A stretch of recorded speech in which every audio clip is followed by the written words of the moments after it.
आज अपन motion in resting medium में जब क्या है, कोई पार्टिकल जो है वो m द्रव्यमान का है मान लीजिए, और वो उसको क्या है u वेग से वर्टिकली अपवर्ड डायरेक्शन में फेंका जाता है अंडर ग्रेविटी। गुरुत्वाकर्षण के तहत उसको ऊपर की ओर फेंका जाता है, और गुरुत्वाकर्षण क्या है, माना अचर है। तो ऐसे प्रतिरोध मतलब m द्रव्यमान का एक कण है जिसको u वेग से वर्टिकली अपवर्ड गुरुत्वाकर्षण के अधीन, जिसमें गुरुत्वाकर्षण क्या है, कांस्टेंट है, के अधीन ऐसे माध्यम में उसको ऊपर की ओर फेंका जाता है जिसका प्रतिरोध क्या है, माध्यम का प्रतिरोध क्या है, वेग के समानुपाती है। तो कण की गति की विवेचना अपने को करनी है। तो इसके लिए अपन क्या करते हैं, जैसे मान लो एक कोई कण है, एक कण है जिसका जैसे ए बिंदु, जैसे यहाँ से ए बिंदु से क्या है, ए बिंदु से अपवर्ड डायरेक्शन में उसको वर्टिकली अपवर्ड डायरेक्शन में फेंका गया है। ए बिंदु पर उसका वेग क्या है, u है। इनिशियली जब उसको फेंका जाता है ए बिंदु से, तब उसका वेग क्या है, u है। और जब ये इसको वर्टिकली अपवर्ड डायरेक्शन में फेंका जा रहा है, तो मान लीजिए ये t समय पर कहाँ पहुँचता है, मान लो p बिंदु पर होता है, जिस तो इनिशियल पॉइंट ए से स्टार्ट होता है और p तक पहुँच जो है t टाइम लगता है, इसको यहाँ से यहाँ तक पहुँचने में, a से p तक पहुँचने में t टाइम लगता है। और मान लीजिए कितनी दूरी तय कर ली इसने, x डिस्टेंस तय कर ली, और p बिंदु पर वेलोसिटी मान लो v है। p बिंदु पर वेग क्या है, इसका कण का वेग क्या है, v है। तो चूँकि इस कण पर दो तरह के फोर्सेस काम करेंगे, इस कण पर दो तरह के फोर्सेस काम करेंगे। एक तो क्या होगा, ये चूँकि अब ऊपर की दिशा में फेंका जा रहा है, तो एक तो माध्यम का प्रतिरोध क्या है, r जो है वो क्या है, प्रोपोर्शनल टू क्या है, वेलोसिटी के है, r is proportional to v। तो इकाई द्रव्यमान का कोई कण है तो r is proportional to v। तो r इज इक्वल टू अपन क्या लिख दें, मान लो lambda into v, r is equal to अपन क्या लिख दें, लैम्डा इंटू v। तो इकाई द्रव्यमान के लिए रेजिस्टेंस जो हुआ वो कितना हुआ, इकाई द्रव्यमान के कण के लिए कितना हुआ, लैम्डा इंटू वी। और मान लो वो कण चूँकि m द्रव्यमान का है, इसलिए रेस्टिंग फोर्स कितना हो जाएगा, m into lambda into V. तो इसलिए p बिंदु पर जब चूँकि कण क्या है ऊपर की तरफ फेंका जा रहा है, तो p बिंदु पर चूँकि कण की गति तो किधर, ऊपर की तरफ है, तो इसका मतलब इस कण की गति का विरोध कौन सा करेगा, तो रेजिस्टेंस फोर्स करेगा, प्रतिरोध बल करेगा माध्यम का। और एक इस कण का वेट जो है, भार है, वो क्या हो, वर्टिकली डाउनवर्ड एक्ट करेगा। तो वेट क्या होता है, m इंटू जी, क्योंकि m द्रव्यमान का कण है तो इसका भार क्या हो जाएगा, m इंटू जी। तो इस तरह से अपन ये कह सकते हैं कि जब कण को ऊपर की तरफ, m द्रव्यमान के कण को एक बिंदु A से u वेग से गुरुत्वाकर्षण के अधीन ऊर्ध्वाधर ऊपर की ओर एक ऐसे माध्यम में फेंका जाता है जिसका प्रतिरोध कण के वेग के समानुपाती है। तो माना t समय पर पश्चात कण कहाँ पे है, बिंदु P पर है, जहाँ AP बराबर क्या है, x है। यदि कण का बिंदु P पर वेग v है, तो बिंदु P पर दो तरह के फोर्सेस कार्यरत होंगे। एक तो क्या होगा, प्रतिरोध माध्यम के कारण प्रतिरोध बल m into lambda into X, vertically होगा ये, चूँकि लैम्डा इंटू ये क्या होगा, m into lambda into V क्या होगा, प्रतिरोध बल वर्टिकली डाउनवर्ड होगा। और ये चूँकि लैम्डा वी क्या है, प्रतिरोध प्रति इकाई द्रव्यमान पर है, तो m द्रव्यमान पे कितना होगा, m into lambda into x हो जाएगा। और कण का भार mg वर्टिकली, ये भी डाउनवर्ड होगा। इसलिए equation of motion at point P, इस P बिंदु पर जो कण का जो समीकरण वो क्या होगा, m d square X upon D T square बराबर क्या हो जाएगा, तो कण की गति क्या है, अपवर्ड डायरेक्शन में है, तो अपवर्ड डायरेक्शन में है तो इसका, चूँकि m लैम्डा वी क्या है, नीचे की तरफ है, तो ऊपर की तरफ क्या हो जाएगा, माइनस m लैम्डा वी हो जाएगा। और इसी तरह इसका वेट जो mg है, ये भी क्या हो जाएगा, माइनस mg हो जाएगा। तो इस तरह से अपन क्या लिख सकते हैं, equation of motion at point P क्या होगा, m d square X upon D T square is equal to minus mg minus m into lambda into V, ये हो गया। जैसे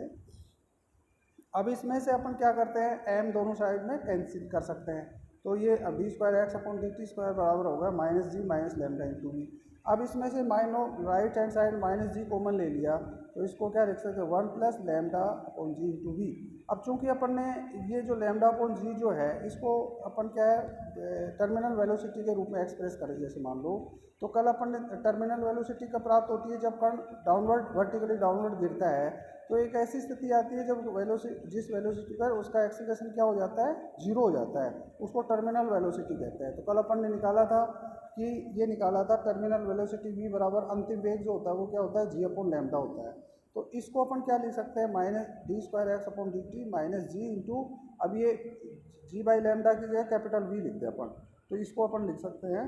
D square X upon D T square is equal to minus G into 1 plus V upon capital V, ये हो गया। अब इसमें से वी एलसीएम ले लिया अपन ने, तो D square X upon D T square बराबर minus G upon V into V plus V, ये हो गया। तो ये रिलेशन ये आ गया एक्सेलरेशन की, ये रिलेशन आ गया अपने पास में।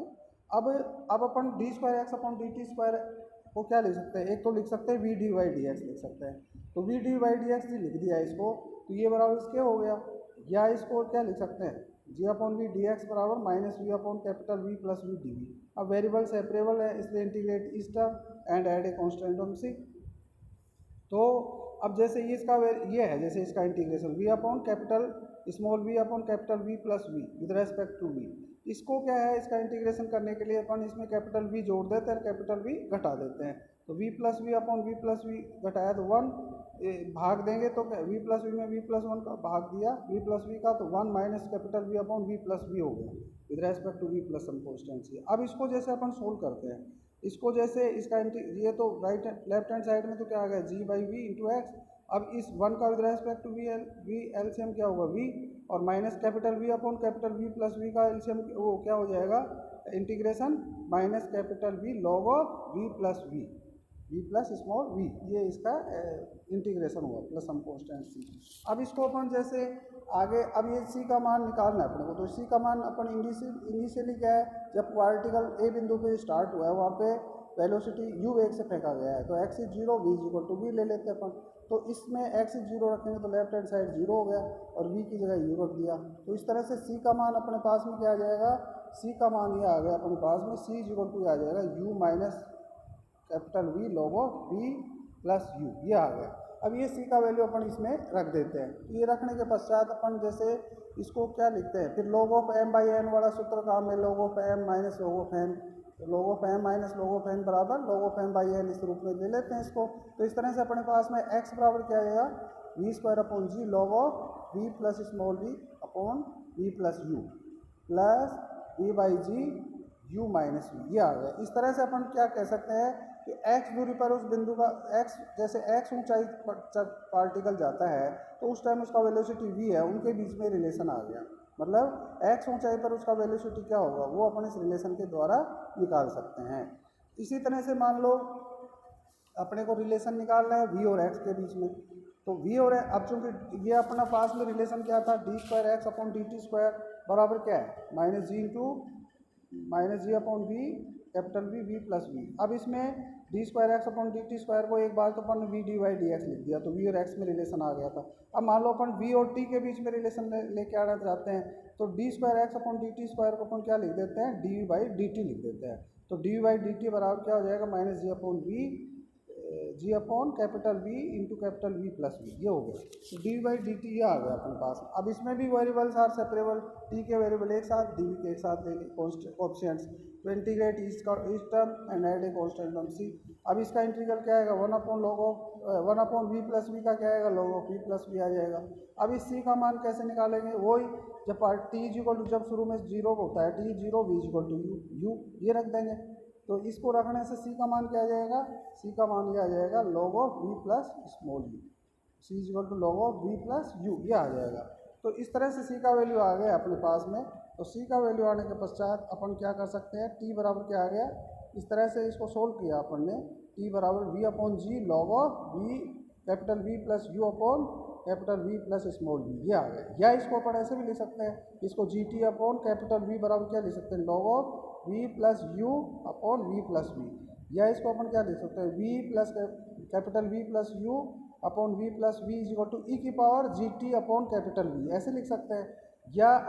या इसको क्या लिख सकते हैं अपन, इसको उल्टा कर दिया इस v का मान निकालने के लिए, जो इसका रेसिप्रोकल कर दिया, तो वह v plus V upon V plus V बराबर क्या होगा, e की power minus G T upon V हो गया, या v प्लस स्मॉल v बराबर क्या होगा, v प्लस यू इंटू ई की power minus G T upon capital we हो गया, या v का मान क्या आ गया, या v बराबर आ गया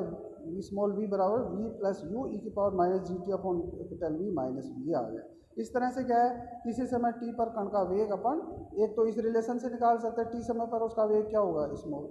v है वो आ गया, या इस समीकरण 4 से निकाल सकते हैं t और जब वैल्यू टाइम t है तो उसका वेलोसिटी क्या होगा, वो इससे भी निकाल सकते हैं। तो इससे 4 से और 5 से अपन क्या है, किसी समय t पर कण का वेग क्या है वो ज्ञात किया जा सकता है। अब इसी तरह से मान लो अपने को क्या है, अब चूंकि v का मान अपन निकाल लिया, ये निकाल लिया, v बराबर ये निकाल लिया, तो अब v को अपन क्या लिख सकते हैं, v बराबर अपन क्या लिख सकते हैं, dx अपॉन dt लिख सकते हैं। तो dx अपॉन dt बराबर ये हो जाएगा v plus U E minus G T upon capital v minus V, ये हो गया। तो dx अपॉन dt बराबर ये हो गया। तो अब इसको अपन आगे क्या लिख सकते हैं, इसको अपन लिख सकते हैं dx अपॉन dt, ये आ गया। फिर इसमें वही dx, ये वेरिएबल्स आर सेपरेबल हो जाएंगे, क्योंकि इसमें फिर इसके प्रत्येक टर्म को इंटीग्रेट कर देंगे, ऐड ए कॉन्स्टेंट टर्म सी कर देंगे। अब उसमें वही सी का मान निकालने के लिए अब इसका जैसे e की power minus G T upon V, इसका इंटीग्रेशन क्या होगा, e की power minus G T upon we.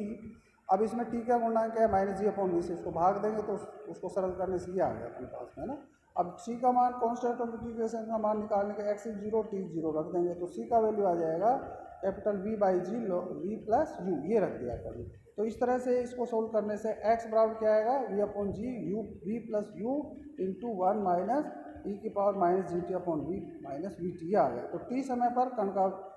कण कितनी दूरी पर तक, मतलब एक तरह से डिस्टेंस कितनी हाइट चलेगा, वो इसके साथ इस रिलेशन से अपन निकाल सकते हैं। अब जैसे अपने को मान लो ग्रेटेस्ट हाइट निकालनी है, उच्चतम दूरी कितनी, मतलब एक कितने उच्चतम दूरी तक जाएगा पार्टिकल, तो उच्चतम दूरी हाईएस्ट डिस्टेंस पे क्या होता है, ग्रेटेस्ट डिस्टेंस पे क्या होता है, उसका वेलोसिटी 0 हो जाता है। तो उस टाइम जब वेलोसिटी 0 हो जाएगा तो इसमें समीकरण 3, ये आपकी समीकरण 3 है, मतलब कितनी ऊंचाई पर उसका वेलोसिटी, ये समीकरण 3 है जैसे। तो x इज इक्वल टू मान लो कैपिटल एच है, x का मान जब कैपिटल एच है तो v का मान मान लीजिए 0 हो जाता है, अर्थात हाईएस्ट उच्चतम दूरी पे क्या है v0, x is capital H, तो उससे निकाल सकते हैं अपन यहाँ से h का मान निकाल सकते हैं। तो h बराबर क्या आ जाएगा, V square upon G log V upon V plus U plus V upon G into V, इससे निकल जाएगा आपके पास में इस रिलेशन से आ गया। ठीक है, इसी तरह से अब वो टाइम ऑफ फ्लाइट निकालने में कितनी, वो ग्रेटेस्ट हाइट तक जाने में उसको कितना समय लगेगा, तो उच्चतम ऊंचाई तक जाने, जब उच्चतम ऊंचाई पर होता है उसको जाने में मान लो कैपिटल टी समय लगे, तो अधिकतम ऊंचाई पर v बराबर क्या होता है, 0 होता है। तो ये समीकरण अपने पास में ये है, जैसे मान लो ये समीकरण 4 है, ये समीकरण क्या है 4 है। तो इसमें उच्चतम तो t is equal to capital T, time of flight capital T है, और उस उच्चतम ऊंचाई पर v इज इक्वल टू 0 है, तो कैपिटल टी बराबर क्या आ जाएगा, v upon G log of V plus U upon V, ये आ जाएगा। इस तरह से capital T time of flight का मान आ गया। तो टी बराबर क्या ले सकते हैं अपन, V upon G log of V plus U upon capital V, या T is equal to V upon G log of 1 plus U upon V, ये आ गया आपके पास में। इस तरह से अपन क्या निकाल सकते हैं, ग्रेटेस्ट हाइट भी निकाल सकते हैं, टोटल टाइम ऑफ फ्लाइट निकाल सकते हैं फॉर ग्रेटेस्ट हाइट, ये इस तरह से अपन का। तो इस तरह से अपन ने क्या किया, जब ऊपर की तरफ पार्टिकल को फेंकते हैं वर्टिकली अपवर्ड डायरेक्शन में, और रेजिस्टेंस क्या है, वेलोसिटी के क्या है, प्रोपोर्शनल है, तो उस टाइम अपन ने उसकी मोशन किस तरह का होगा, किस टाइम तक कितनी दूरी तय करेगा, उस दूरी पर उसका वेग क्या होगा, ये सब चीज़, और कितनी ग्रेटेस्ट हाइट तय करेगा, और उस ग्रेटेस्ट हाइट को तय करने में उसका कितना समय लगेगा, ये सब अपन ने देखा। तो इस तरह से अपन इसको देख सकते हैं।